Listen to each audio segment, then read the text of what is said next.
Tantor Audio, a division of Recorded Books, presents The Crime Beat, Episode 1, New York, by A.C. Fuller. Narrated by Emily Sutton-Smith. Chapter 1, Sunday. The old man's life flashed through his mind as he methodically unpacked the rifle. His calloused hands had aged, but the muscle memory created by hundreds of repetitions still lived in his fingers. Laying the base of the weapon on his lap, he attached the barrel, locked the takedown pins into place, and affixed the scope. Finally, he rested the spiked feet on the soft tar at the edge of the townhouse roof. His back ached. Sharp pulses of pain coursed through his right knee, but the pain was worth it. His shot would change the world. Gritting his teeth, he dropped to his stomach and took in the crowd. 6 stories down and across Fifth Avenue, a couple hundred people had gathered on the wide marble steps of the Metropolitan Museum of Art to greet the arrivals of celebrities and billionaires with oohs and ahs and countless photos. This is what America has become, he thought. A handful of elites hoarded the wealth, and the sheeple snapped pictures and praised them for it. He scanned the crowd and whispered the 29 words in a hoarse monotone. An international brotherhood united by General Key for a singular mission, to end the Great Replacement, to restore the sovereignty of nations, to birth a new era of freedom. He'd repeated the words dozens of times each day for a year. Today, he would do his part to put them into action. A blur of faces met his eye through the rifle scope, but Raj Ambani's face wasn't one of them. Staying cool in stressful situations is what makes a sniper a sniper. 50 years back, he could make a kill shot in less than a second without noticing the bombs going off around him. Floating in the zone, he called it. His primal energies focused on the target, his vision like a laser, sound muted so he barely heard the crack of his weapon as he pulled the trigger. Just silence and a man going limp, dead before hitting the ground. Back in the shit, if a bomb or an errant batch of napalm was going to land on his head, it was better to be oblivious anyway. Better to lock in and make the kill. At his peak, he could touch a man half a mile away. He'd trained on a Remington M40, a modified Remington 700, one of the most popular rifles among hunters and the weapon of choice of Vietnam-era snipers. But this rifle was a custom job, state-of-the-art and heavier than the M40, due to the oversized suppressor. Its barrel was even coated with a polymer ceramic protectant that prevented corrosion and wear over time. Not that it mattered. He would use this gun only once. The late afternoon was cloudy and unseasonably warm for mid-December in New York City, between 50 and 55 degrees, with no wind. His wrinkled hands were more prone to shake now, but the shot would be easy enough. No more than 300 yards, and at an angle that made him almost feel sorry for his target. Almost. Eye in the scope, he moved from person to person. A pair of young girls aimed phones at the crowd. A fat man craned his neck for a better view. Reporters jostled for space before a velvet rope that protected a red carpet running up the center of the steps. A black limousine, its extra-large wheel wells and sturdy tires suggested it was armored, stopped between the rope lines in front of the red carpet. The man slowed his breathing as he lightly touched the trigger. It was all about control. Any elevation of his pulse could throw the shot. He'd taken metoprolol for his heart for years, experimenting with the dose until he'd found the perfect balance. The beta blockers would have disqualified him from competition shooting. But he wasn't here to collect trophies. His index finger was sweaty inside the leather glove. Leather was hot and cumbersome, but prints could bleed through latex, and cloth often left traceable fibers. The hairs on the back of his neck tingled, and the world around him fell silent as the limo door opened. With a long, slow exhale, he allowed most of the air to leave his chest. A tall brunette stepped out of the limo and waved to the crowd. The crowd cheered. The old man inhaled. It was only some self-absorbed movie star, filming herself with a cell phone as she walked the red carpet. Not his target. Moving his eye from the scope, he glanced up and down the street. A white SUV limousine turned onto Fifth Avenue, a block away. It slowed and stopped in front of the Met. He trained the scope on the license plate. At 3, That was it. The custom plate matched Raj Ambani's Twitter handle, and he'd had to look up the meaning. 2 commas in your net worth meant you were a millionaire. 3 meant you were a billionaire. It wasn't enough to brag about his wealth. Ambani had to promote his Twitter account in the process.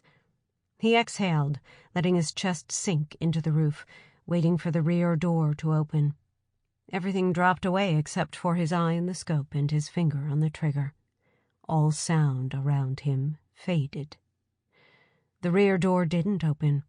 Instead, a portly driver emerged and waddled around the limo. He opened the rear door, his wide back shielding Ambani as he got out. The .50 BMG round could easily pass through the fat man and take out the target behind him.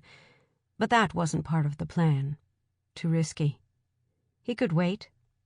It had been 50 years since his last kill, and at 73 years old, this would likely be his last. He wanted to savor the moment. Halfway up the steps, Raj Ambani turned to face the reporters who'd followed him from the limo. "This evening is not about me, but I'll take a few questions about IWPF. If they're not about the cause we're here to support, I'll head inside."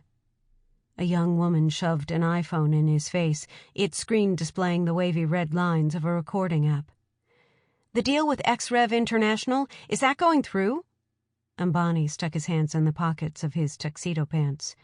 He was 30 years old and slightly built, his black hair slicked back and parted in the center. One of his companies had developed an early version of the recording app the reporter was using, and, despite her annoying question, he had to smile at seeing his work in action. Plus, he was in his element, as comfortable with the press as he was in the boardroom. He turned his unflinching smile on her. "Thanks, Sophie, but again, IWPF questions only. Please." "I'm a business reporter," she countered.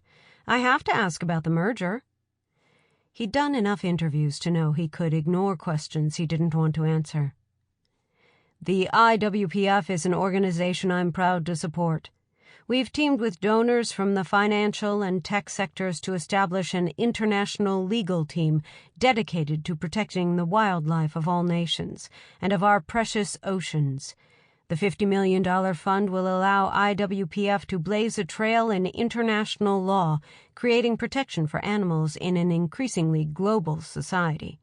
As our economies and production bases become more interdependent, so must our conservation efforts." A stocky male reporter elbowed his way to the front. "Raj, if we promise to get our science editors to write about—" He glanced at his notes. "IPWF, or whatever, will you comment on the XREV merger?" Ambani frowned. "It's IWPF, the International Wildlife Protection Fund. And no, not today." Ignoring a torrent of shouted questions, Ambani stood motionless on the steps. He scanned the crowd for an environmental reporter to call on. His limo pulled away below, and he wished he was in it. No matter how much good he did with his wealth, reporters only cared about how he'd gotten it, and how he was trying to get more. He raised both hands, silencing the reporters. "No more questions. It's a beautiful Sunday evening in Manhattan, and we're about to give $50 million to an important charity." His white-toothed grin widened. "Come bug me about XREV on Monday morning if you must. Inside there's a glass of champagne with my name on it." The thought of champagne made him salivate. He allowed himself 1 glass per week, and tonight was the night. Ambani loved New York City around the holidays, and he looked over the crowd to take it in. Across the street, twinkling Christmas lights decorated the red maple in front of a beautiful old limestone townhouse. A pair of pigeons emerged from the tree and flew south. He breathed in the cool air which carried a sweet smoky scent from a nearby roasted nut cart. Life was far from perfect, but it was beautiful. As the birds disappeared into the evening, an unexpected movement pulled his gaze to the roof of the townhouse. A second twitch of motion focused his attention on what appeared to be a man with a black rifle. As he watched Ambani watch the birds, the old man whispered, "An international brotherhood, united by General Key to carry out its singular mission, to bring an end to the Great Replacement." Ambani looked up at the roof just as he reached the end of the words. "To restore the sovereignty of nations, to birth a new era of freedom." His forehead was like a target, wide and brown against the backdrop of cream-colored marble. The world dropped away, everything except the target, his right index finger, and the words. He let his breath out slowly. He grew still. He was floating in the zone, ready to kill. Ambani's eyes widened as he saw him, but it was too late. The man pulled the trigger once. A hissing pop came from the gun. His target went slack before anyone heard the shot. The round could penetrate a truck engine at close range. His shot had entered clean, piercing Ambani's forehead and turning his brain to jello on the way out, leaving a fine red mist plume. He never knew what hit him. Before the body hit the ground, the man was taking the gun apart. Shrieks filled the air as his senses returned to him, but the words moved through his mind, drowning them out. A minute later, he slung the rifle bag over his shoulder and hobbled toward the ladder on the back of the townhouse. For the first time, his wrinkled face broke out in a wide grin. He'd done his part. The small part he'd been called on to perform. The small part in a worldwide pact that would usher in a new age of freedom. Chapter 2. Jane Cole was pissed. She'd been pissed at the world for 3 years, but right now her boss was catching the brunt of it. She slammed a fist on his desk, rattling a jar of pens and knocking a wire-bound reporter's notebook off the table. She regretted it immediately, but was burning too hot to apologize. The weeks before Christmas are especially tough. Max Hare grabbed his notebook from the floor, then kicked his feet up on the desk, lacing his hands through his thick white hair.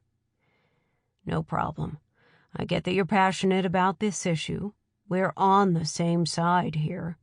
She needed this job, and the 2 vanilla lattes she'd chugged before the meeting were doing nothing to calm her.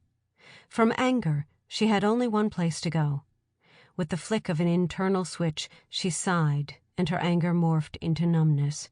Her thoughts became white noise, static with a frequency between the crackling of a radio and the gentle whoosh of the cosmic noise app she used, with half an Ambien, to fall asleep each night. She flicked this switch a few dozen times a day. It kept her sane. Max squinted.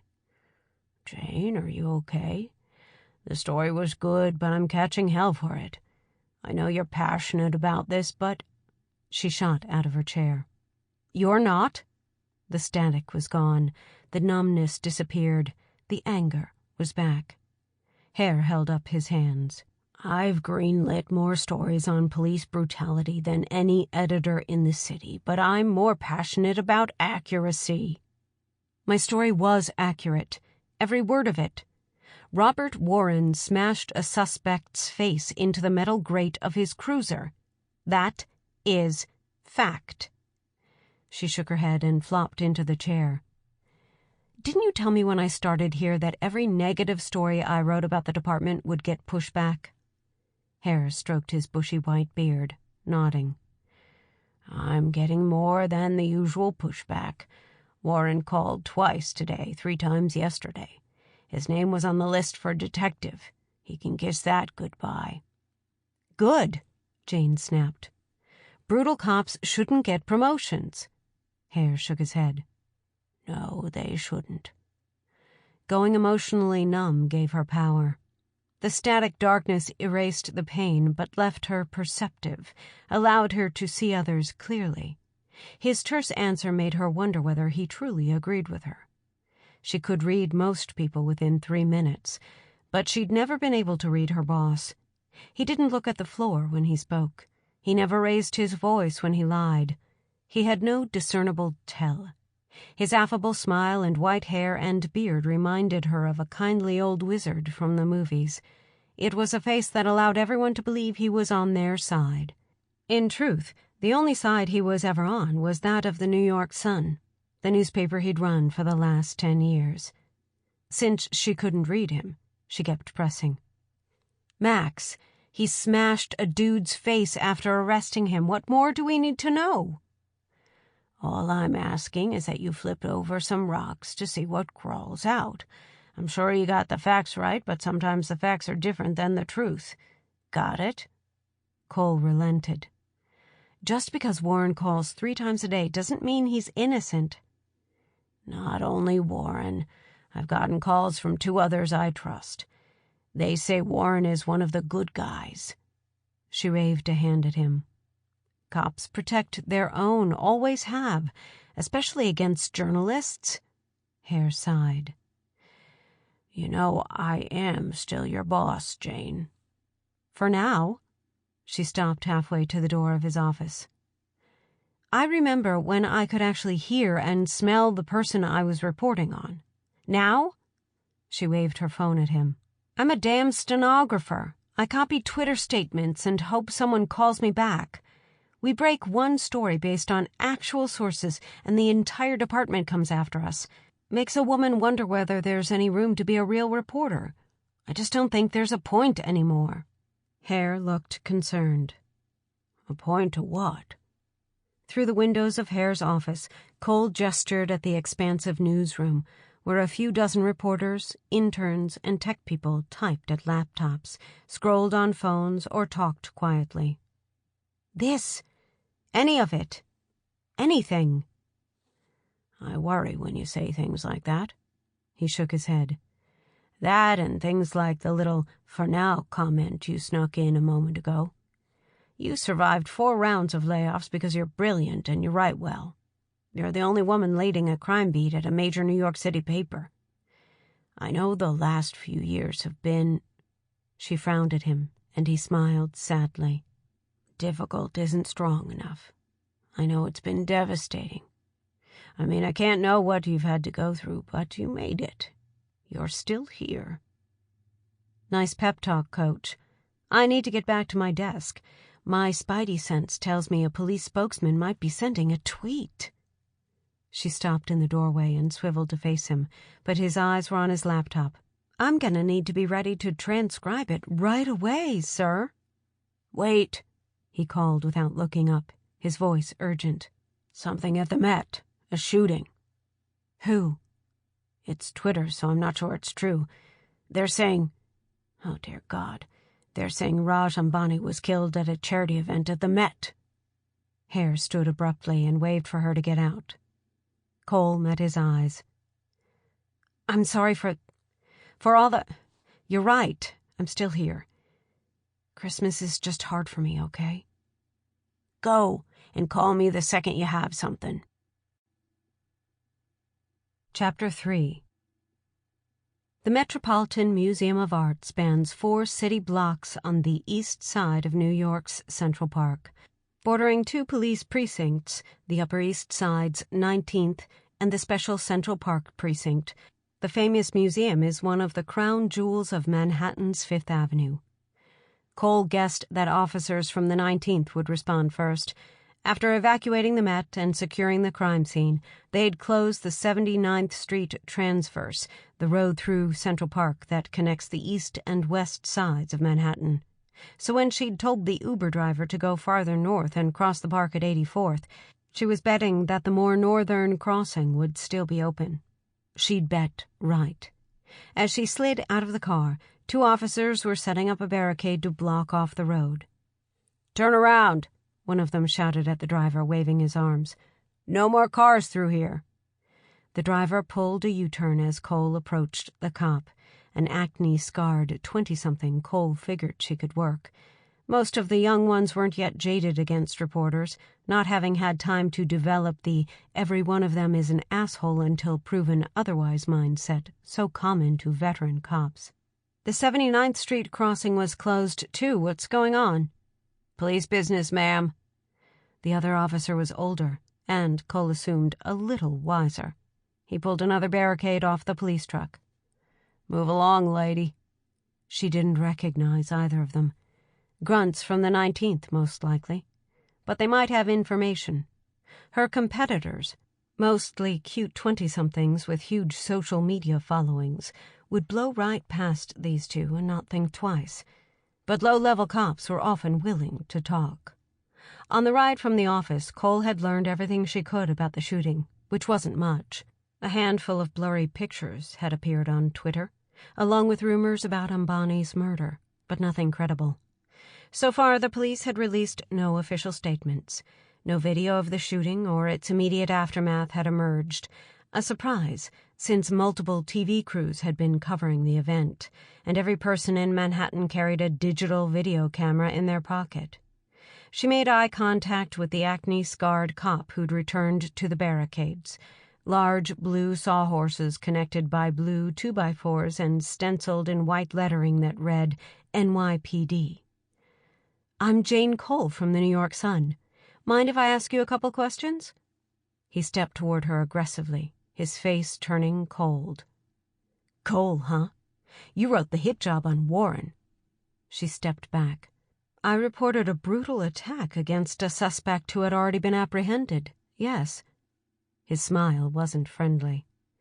"Then no, you can't ask us any questions. And not only that," he took out his phone and waved it in her face, "I'm going to text every reporter at the Times, the Post, and the Daily News to give them a heads up on Ambani. Our precinct captain will sit for an hour on the record with the damn NYU student newspaper just to make sure you fall behind." He spat at her feet. "Rob's one of the best. That story made New York less safe." He turned and muttered, "Stupid bitch." Cole grimaced and walked away. The animosity was nothing new, and she let it disappear into the void as she crossed the street. The Fifth Avenue sidewalk was blocked by police barriers, so she walked east, circled around on Madison, and approached the Met from 83rd, scanning every face she saw. A block ahead, 3 blue and white police vans were parked sideways across the traffic lane. A large crowd had formed, necks craned to peek between the vans, and a few dozen onlookers sat on people's shoulders, trying to peer over them. "The shooter was on the roof," a man said as Cole passed. He had wavy salt and pepper hair and wore a tan wool coat over a custom-tailored shirt. He'd been speaking with a woman who also looked rich. Local residents. "Where'd you hear that?" Cole asked casually. "Didn't hear it." The man's haughty voice matched his outfit. "I know it. I live up there." He pointed to the top of a townhouse on the corner of 5th Avenue and 83rd. "Furnace was stuck on high again, so I had my window open. Heard the shot. Looked out. Crowd was already scattering." He pointed to the steps of the Met. "I ran down, but it was too late. I'm a surgeon. Not trauma, but still." He studied the ground. "Never seen a head so damaged. What was left of it?" The doctor raised his head to meet her eyes again. "Anyway, by the time I tried to get back to my apartment, the whole area was on lockdown. Cops said the shots could have come from my building, but I'm pretty sure they came from next door." He pointed up again, this time to the limestone townhouse next to his. Cole studied him. He had shallow lines around his eyes and an even tan. His face was stiff but earnest. A rich guy, guilty about his wealth, who needed everyone to believe he was an honest, good person. The kind of guy who staved off the darkness by remaining above reproach at all times. He wasn't lying. The fact that he was telling the truth didn't mean he was right, but it was a good start. She nodded at the townhouse. That one? Pretty sure. What did it sound like? Kind of a shallow pop, not a huge bang. The townhouse was 5 stories of old limestone that had recently been resurfaced. Typical Upper East Side home for millionaires or billionaires, though nicer than average due to the prime location. It was a townhouse that would cost $8 to $10 million on a side street, but was probably worth double that because of the Fifth Avenue address.